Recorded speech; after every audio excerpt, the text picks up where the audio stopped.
Saudara-saudara yang saya kasihi, sahabat terang hidup, hari ini kita akan bahas topik yang sangat penting, yaitu tentang peran istri dalam kehidupan orang percaya. Nah, kita tahu bahwa istri sangat penting dalam pernikahan itu sendiri. Nah, untuk itu saya ingin membaca satu ayat dari kitab Amsal, yaitu Amsal 31 ayat 10, saya bacakan buat kita. Istri yang cakap, siapakah yang akan mendapatkannya? Ia lebih berharga daripada permata. Satu ayat yang sering kali kita baca, teks ini sering kali kita baca dan renungkan. Tapi saya ingin menandaskan bahwa ayat ini sangat penting. Nah, dikatakan istri yang cakap, siapakah yang mendapatkannya? Kita tahu bahwa warisan itu adalah peninggalan orang tua, atau harta itu peninggalan orang tua. Mungkin karena kita kerja keras juga. Tapi istri yang cakap, istri yang baik, istri yang berkarakter Kristus, istri yang sungguh-sungguh menjadi penolong yang sejati bagi suaminya dan anak-anak, itu adalah anugerah Tuhan. Jadi ketika suami mendapatkan istri yang seperti ini anugerah Tuhan yang sangat mahal, bahkan dikatakan lebih berharga daripada permata. Nah, permata itu menggambarkan harta yang sangat bernilai, tetapi istri menjadi jauh lebih bernilai dari semua harta yang pernah ada, yang bisa dimiliki oleh para suami. Nah, saya mengutip ayat ini untuk membahas 3 poin penting tentang peran istri dalam kehidupan orang percaya. Yang pertama, saya mengutip dari kisah Sipora. Siapa Sipora? Sipora adalah istri Musa. Musa seorang pemimpin yang besar, seorang dipakai Tuhan dalam sejarah. 40 tahun dia di Mesir dalam proses untuk menjadi seorang penguasa Mesir. Tetapi kemudian karena satu peristiwa dia harus lari ke Midian, dan di sana ditinggal 40 tahun sebagai seorang gembala. Setelah usia 80 tahun Tuhan memanggil dia untuk kembali lagi ke Mesir. Dan untuk 40 tahun ketiga Musa ada di Mesir dan sisa di padang gurun. Dia pernah ada di satu situasi di mana dia berada di istana, dan dia pernah ada juga di padang gurun. 40 tahun di istana, 40 tahun di padang gurun, untuk menyelesaikan 40 tahun ketiga di istana sedikit dan sisanya di padang gurun. Tetapi Musa itu berhasil karena dukungan seorang istri. Istri itu seperti pahlawan yang jarang sekali dihormati, apalagi dihargai. Bahkan untuk beberapa budaya, peran wanita itu sangat dipinggirkan dan sangat tidak diperhitungkan. Padahal suami yang berhasil, anak-anak yang maju, suami yang sukses, suami yang berprestasi tidak bisa dilepaskan dari betapa pentingnya peranan seorang istri yang baik, yang berkarakter Kristus untuk menghadirkan kesuksesan dalam diri suami, baik hidupnya, juga karir, dan juga anak-anak dan masa depan keluarga. Istri yang cakap itu adalah anugerah Tuhan, melebihi harta apapun juga. Hal yang sangat penting bagi kehidupan Musa adalah kehadiran Sipora yang memberi dukungan pada diri Musa, tapi juga 2 anak mereka, yaitu Eliezer dan Gersom. Nah, Musa itu mendapatkan Sipora itu dengan perjuangan yang luar biasa. Nah, Sipora itu seorang yang sangat rajin bekerja. Perjumpaan mereka ketika Sipora itu sedang mengembalakan kambing domba ayahnya Yitro. Dan dalam pertemuan itu, beberapa gembala mengganggu Sipora dan beberapa gembala yang lain. Tapi Musa datang dalam pelariannya dan mendukung. Dia membantu mereka. Dia membuka penutup sumur itu dan kemudian memberi makan bagi kambing domba yang digembalakan oleh Sipora. Kemudian apa yang terjadi bahwa hubungan itu berlanjut, dan satu hari kemudian Musa menikah dengan Sipora. Nah, Musa tidak menjadi pahlawan untuk sebuah tujuan supaya Sipora tertarik. Dia hanya menolong. Ada dorongan nurani untuk menolong, dan pertolongan yang tulus seperti Musa justru membawakan hasil yang indah dalam hubungan mereka kemudian. Nah, seorang Musa bisa berhasil karena dukungan dari Sipora yang rajin bekerja. Kita tahu bahwa ketika Musa dipanggil Tuhan, bagaimana Musa harus menjelaskan kepada Sipora, bagaimana Musa harus memberi pemahaman bahwa Tuhan memanggil dirinya. Dan apa yang terjadi bahwa Sipora betul-betul mendukung. Seringkali suami itu lalai. Nah, Musa lalainya adalah dia lupa untuk menyunatkan 2 anak laki-lakinya, yaitu Gersom dan Eliezer. Dan dalam perjalanan itu kita melihat bahwa Tuhan begitu marah kepada Musa. Seorang suami bisa lalai, seringkali lupa. Pria suka sekali lupa. Yang namanya suami itu banyak lupa. Tapi istri yang baik, dia seorang pekerja yang baik, seorang pekerja keras yang baik, dia tahu di mana dia harus bersikap. Dia tahu kapan harus bicara. Dia tahu kapan harus menyelamatkan suami dan anak-anak. Dan pada malam itu, yang menyunat anak-anaknya itu bukanlah Musa. Musa terlalu sibuk dengan banyak hal, memikirkan perkara-perkara besar di luar sana. Tapi dua anaknya belum disunat, Gersom dan Eliezer. Dan yang melakukan itu ialah Sipora. Ini bukan tugas istri sebenarnya. Istri punya tugas banyak sekali. Sayang bahwa banyak suami, kebanyakan suami tidak memahami ini. Mereka pikir karena istri tinggal di rumah, tidak mencari uang, maka kurang dihormati, kurang dihargai, kurang diapresiasi, kurang diucapkan terima kasih, dan kurang juga disayangi. Bahkan dipinggirkan dan dianggap tidak penting. Padahal peran Sipora menjadi sangat penting. Ketika Musa melakukan tugas yang dipanggil oleh Tuhan, diberikan Tuhan, yang harus emban, dukungan Sipora menjadi sangat penting. Tanpa Sipora, tanpa kehadiran Sipora, tanpa supporting Sipora yang sangat full, bukan cuma full heart, tapi betul-betul full. Yaitu apa?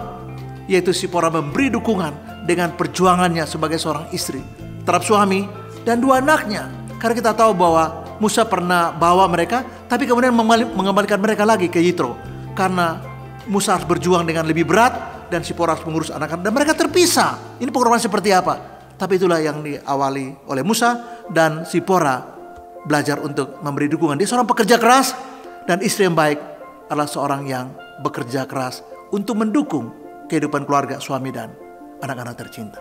Ya, hal yang lain yang sangat penting dilakukan oleh Sipora adalah Sipora mengerti betul, paham betul tentang panggilan suaminya. Dan dia memberi dukungan. Ini sangat penting. Nah, ketika Sipora tahu bahwa Tuhan memanggil Musa, itu Musa mungkin sangat ragu, sangat cemas. Mengapa? Karena dia tidak begitu yakin. Dia bukan meragukan Tuhan dan panggilan Tuhan atas dirinya. Dia sangat berterima kasih karena itu kehormatan. Kalau kita dipanggil itu kehormatan Tuhan buat kita. Kita tidak layak, tapi Tuhan menganggap kita layak. Mendapat kepercayaan itu adalah sebuah hal yang luar biasa, kehormatan luar biasa. Dan bukan itu yang Musa ragu. Tapi Musa ragu tentang dirinya. 40 tahun lamanya dia tidak ada lagi di lingkungan istana.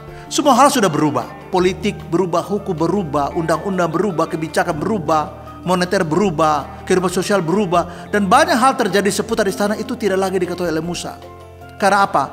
40 tahun berikut Musa ada di padang gurun sebagai seorang gembala. Nah, dia tidak begitu yakin apakah dia bisa menghadap Firaun. Apakah dia bisa berbicara? Apakah dia bisa dengan tegar untuk menyampaikan ini, memimpin umat Tuhan, bicara dengan mereka, para tua-tua Israel, dan kemudian menyampaikan itu kepada Firaun. Ini sesuatu yang sangat tidak mudah. Ini sangat rumit. Dan itulah sebabnya Musa begitu cemas. Dia begitu tidak yakin dengan dirinya. Tetapi dukungan Sipora luar biasa. Mungkin semua orang akan mungkin memeluk Musa dan berkata, ayolah suamiku, ayolah. Semua akan baik-baik aja. Semua akan oke-oke aja. Ayolah, percayalah. Kalau Tuhan memanggil kita, maka Tuhan akan mempersiapkan segalanya. Mama gak usah dipikirkan, mama akan mendukung. Anak-anak sudah tanggung jawab mama. Bapak konsentrasi aja dengan tugas bapak. Nah, kadang-kadang suami mengalami satu situasi yang stres, pekerjaan atau yang lain. Kadang-kadang suami mengalami satu kondisi lemah, sakit, atau usahanya mungkin sedang dalam situasi sulit. Nah, istri yang baik seperti Sipora memahami betul. Dia mengerti betul kondisi suaminya, tugas suaminya, kesulitan, problemnya, apapun yang berhubungan dengan suaminya, dia paham. Bahkan istri yang baik tidak harus mendengar apa yang suami diksikan, apa yang suaminya sampaikan atau utarakan. Dia kadang-kadang bisa membaca tanpa ada pesan kata-kata. Istri yang baik, dia mengerti betul situasi, pergumulan, beban, tantangan suami dalam pekerjaan atau pelayanan, dalam rumah tangga. Kenapa? Karena dia bisa merasakan. Nah, seorang wanita yang baik punya kemampuan untuk merasakan sesuatu yang lebih dalam, bahkan tanpa ada ungkapan verbal. Kenapa? Karena dia menghayati dengan mungkin indera keenam, ada sixth sense, yang kemudian dia bisa memahami, mendalami perasaan jiwa yang dialami oleh suaminya. Dan Sipora itu memberi dukungan yang kuat, supporting yang sangat berarti bagi Musa, sehingga Musa diyakinkan untuk kembali ke Mesir, memenuhi panggilan Tuhan. Karena dukungan Sipora lah, karena kekuatan, karena apa yang dilakukan oleh Sipora. Mungkin Sipora katakan, kita majulah Pak, mari kita berdoa. Waktu mobil saya hilang, istri katakan, ya sudahlah Pak, kita berdoa. Itu menguatkan sekali. Itu sangat memberi dukungan sekali.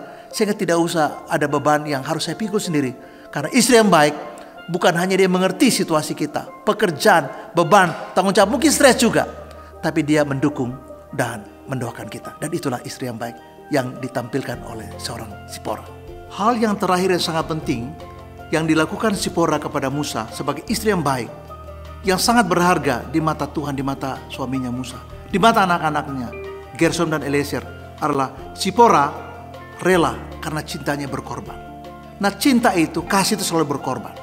Salah satu unsur kasih adalah kesediaan untuk berkorban. Nah, waktu Musa harus terpisah dengan Zipora untuk waktu yang cukup panjang dalam menunaikan tugasnya di Mesir. Nah, Zipora harus mengurus dua anaknya yang sedang tumbuh tanpa kehadiran Musa. Dia harus bekerja keras, dia harus mengurus semuanya sendiri tanpa kehadiran seorang ayah. Seringkali suami bahkan hadir situ tapi tidak dirasakan oleh istri anak-anaknya. Tetapi istri selalu memberi partisipasi untuk menopang hal yang kosong pada diri suami di kehidupan keluarganya. Kadang-kadang istri harus bekerja lebih ekstra. Pagi-pagi sudah bangun, tengah malam belum tidur. Bahkan ketika kita kerja ada saat-saat kita istirahat, mungkin istri nggak pernah istirahat. Apalagi kalau punya bayi, lebih tidak istirahat lagi. Apalagi kalau ada yang bantu, lebih berat lagi. Tetapi inilah yang ditampilkan oleh seorang Zipora. Nah, istri yang baik yang seperti inilah Amsal katakan, siapakah yang mendapatkannya? Ya jauh lebih mahal dari apapun juga. Ingat bahwa harta itu warisan orang tua. Tapi istri yang cakap, istri yang baik, itu kasih karunia Tuhan buat suami. Ketika kita mendapatkan istri seperti ini, tolonglah untuk kita menghargai dirinya. Seperti Yesus katakan bahwa kasih itu menjadi sangat penting dalam kehidupan ini. Paulus katakan bahwa seorang suami mengasihi istrinya seperti mengasihi dirinya sendiri. Nah, saya ingin mengatakan kepada kita bahwa berdoalah bagi istrimu. Supaya apa? Supaya dia menjadi istri yang menjadi penolong. Tolonglah suaminya, supaya suaminya menjadi orang yang sebagaimana Tuhan inginkan. Tolonglah istrimu supaya menjadi penolong yang Tuhan inginkan. Nah, ketika kita mengerti ini, maka ingatlah, jangan pernah dia dilupakan. Banyak kali kita melupakan dengan kesibukan kita. Kita tenggelam dalam kesibukan, dalam rutinitas kita tiap hari. Tetapi kita seringkali melupakan. Banyak kita yang mengabaikan. Banyak kita yang entah sengaja atau tidak, sudah jarang pernah memeluk. Kita kurang romantis lagi. Sudah jarang mengajak pergi untuk makan bersama, atau pergi bersama, atau waktu bersama. Padahal waktu bersama dengan orang yang kita cintai, suami memberi investasi bersama untuk istri, anak-anak, untuk istri secara pribadi. Itu perlu, kenapa? Untuk menyatakan bahwa kamu tetap berharga istriku. Kamu adalah segalanya buat saya. Kamu adalah everything buat saya. Sehingga apa yang terjadi bahwa kita memberi ruang, kita memberi waktu yang cukup, perhatian yang cukup, mungkin sentuhan juga yang lebih banyak. Dan jangan lupa untuk mengucapkan aku cinta padamu. Mungkin itu diucapkan pada waktu pacaran dulu. Tapi ketika dalam pernikahan, sudah tidak pernah diucapkan lagi. Waktu dulu kita menyentuh dia dengan begitu lembut dan penuh kasih sayang. Tapi lama-kelamaan itu sudah tidak ada pelukan seperti itu, sentuhan seperti itu. Makin hari makin panjang waktu kita bersama, kita melupakan hal-hal yang sangat prinsip. Jangan sampai kita dipuji orang di luar sana sebagai orang yang sukses. Jangan sampai kita diagungkan orang di sana sebagai orang yang hebat sekali. Tapi kita lupa, seseorang yang mendukung kita. Kita ada hari ini, kita bisa berhasil hari ini, kita bisa mencapai prestasi, bisa mencapai kenaikan posisi di sebuah perusahaan atau di pemerintahan. Tidak bisa dilepaskan dari seorang pahlawan yang tanpa pernah mengeluh, yang tanpa pernah meminta perhatian, yang melakukan dengan rela hati, dengan sukacita, berdoa siang malam, berlutut untuk kita, suaminya, untuk anak-anak kita, yaitu istri. Dan jangan sampai kita melupakan dia. Saya ingin mengatakan kepada kita, sobat Terang Hidup, adalah istri yang baik seperti diperagakan oleh Zipora bukanlah sesuatu yang sekedar usaha kita. Memang kita berusaha untuk mendapatkannya, tetapi itu lebih dari usaha, itu karunia Tuhan buat kita. Menghormati istri, mengasihi dia, memberi waktu yang berharga buat dia, memberi perhatian yang ekstra, mengatakan aku cinta padamu, sepertinya harus dilakukan setiap hari oleh suami. Jadilah suami yang baik, yang tidak pernah melupakan seorang pahlawan di belakang yang selalu mendukung kita siang dan malam. Mungkin berdiri air mata, bertekuk lutut berdoa supaya kita menjadi suami yang baik. Jangan pernah lupakan dia, istri yang Tuhan kasih di hidup kita. Tuhan memberkati. Salam.